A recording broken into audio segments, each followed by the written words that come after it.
Kaya natin, masarap. Dahil kayo, ang dami oh. Oh, so yun guys, magandang tanghali po. So, dito po tayo sa bahay ni Arman. Boss Arman. So isa rin sa tropa ni Cap Bernie.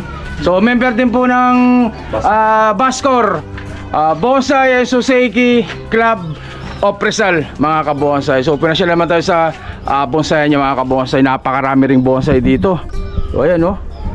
May mga marami rin Texas, merong ano, Juniper. At syempre mga banyan. At ang napakaganda dito sa area ni Sir Arman, ayan po, overlooking po ng lawa ng Laguna. Tama ba ako? Lawa ba ng Laguna talaga? Lawa ng Laguna. Lahat po nang nakikita nyo dyan. Yan, yung mga yan. Kay Tatay Arman daw lahat yan. Tsaka yung mga ayungin. So, dami oh, ayun oh, banyan oh. Banyan. So Texas rin dito, may Texas rin dito. Dami. So si Tatay Arman, kaya malaki yung katawan niya. Ito yung practice niya yo. Ginaganon-ganon niya no. Talaga si Sir. Ginaganyan. Pak. Yan. So daming banyan si Sir, daming banyan na alaga. At napakaganda nitong sampalok na to. Tay, kung ibebenta niyo yung sampalok, Tay Arman, magkano yan, boss?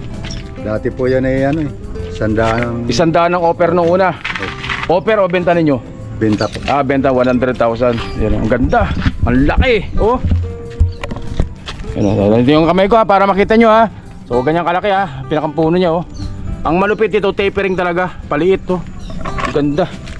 Yung ulo tayo, kayo na nagpalaki dito? Opo. Yung ulo na yan? Opo, yung ito na yan. Kayo nang bumaluktot tayo, kayo na nagpalaki niyan? Opo. Dati puto lang yan nung hunting. Dito lang po yan. Kaya sa ilalim sa likod yan, sa likod. So ito yung pinakampurot niya. Ganda. Rap, baka manuno ka dyan. Ayan o.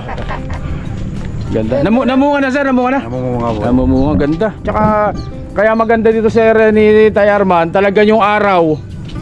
Simula, saan ang umaga ba dito ang araw? Dito po dito ang sunrise dito. Pagdating ng alas 12, matik na. May araw na babad. Magkasama po yan. Ano? Napakaraming Texas po. Ang gaganda oh. Puro nakatanim sa bato. Paramihan oh. Balok-baloktot. Laki nitong banyan na to. Meron ka nang naisali tayo. Alin ang sinali mo nung sa ano, nung nagbaskor kayo sa Gaisano? Tsaka yung ito. Nakita ko na to. Ito. Tsaka Naanderano ko ito yung yung medyo maliit oh. Inano ko siya. Yung tawag doon. Setback. Opo. Mga ba yung mga Texas taniman ng ano. Meron pa dito. Sara man yung sampalok sa hunting dito sa bundok nyo? Dito lang po sa Nabotas. Nabot dito rin sa lugar ninyo. Doon malaki. Disenyo doon. Meron pa kaya doon makukuha? Kaya ngayon may bumagsak nga doon. Kasamaan ito. Oo. Banlaki. Hindi kaya. Hindi kayang buhatin? Hindi kaya ipasok. Malaki. Puno na talaga. Puno na pala. Ito, ang ganda rin tayo, mga kaboso. Ako yan ay ano. Laki. Namumunga naman. Namumunga na rin. Ano, sarili hunting nyo? Opo. Kayo nang may-ari po yan. May-ari. Kayo naghanting o pinahunting nyo sa iba? Hindi. Ako lang. Kayong umakyat sa bundok? Katabi lang ng bahay. Ngayon, makakaakit pa kayo? Oo naman.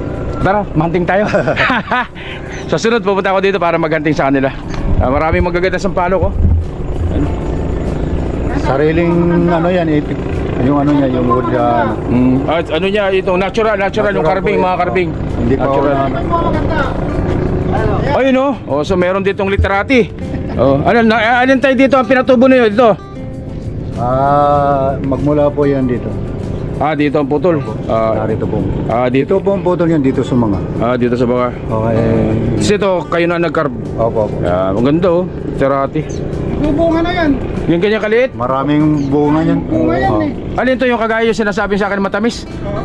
Hindi. Iba. Merong matamis si Cap Bernie na alam. Wala pa ako yung mga yan. Mag 22 na. 22 years old. Nire-regla na. Sobra na sige lang.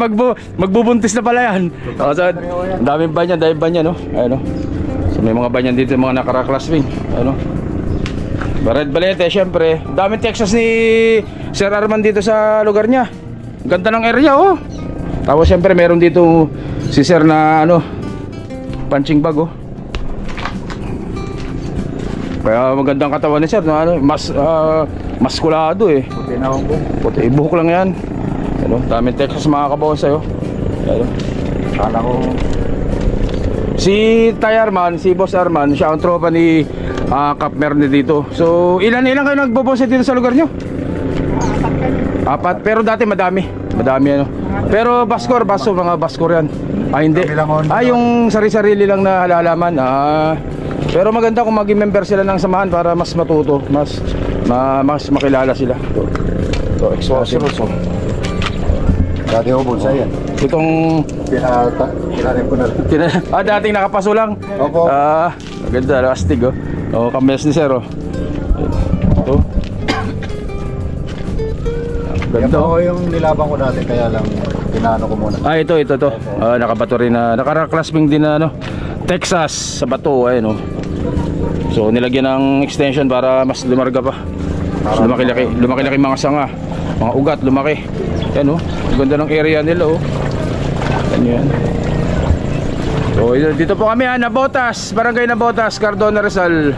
Yan.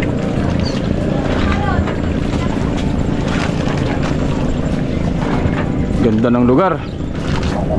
Tapos may lamesa dito. Di ba? Lamesa. Siyempre pag may lamesa, alam na kasunod na. Dito lang kapesto, tambayan.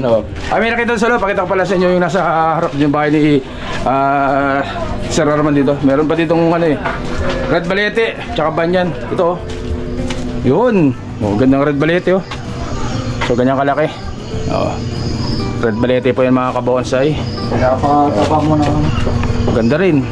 Ganda po lang ano. Ganda ng pagka-hunting nito. Ganda ng pagka-hunting nyo nito Tsaka ito, formado na. Formado na. So ang diskarte sa Banyan pwede mag-fuse. Pwede pagdikitin para mag-fuse siya. Malapit na mag-fuse. So naka-extension rin para mas mabilis na makiugat. Madali daw mag-fuse. Madali mag-fuse. Kakatuwa. Tapos siyempre Texas. Fuse din ang Texas Tinatry ko lang ako mag-fuse. Magpo-fuse naman. Fuse din. Saka yung isang Okay. Meron pa siya dito. Meron din dito si Sir. Maraming bonsai dito sa lugar niya. So, yung Texas pa rin Texas. Tabing kalsada lang yung bahay nila. Tabing kalsada. Ito may malaki pa rin dito yung Texas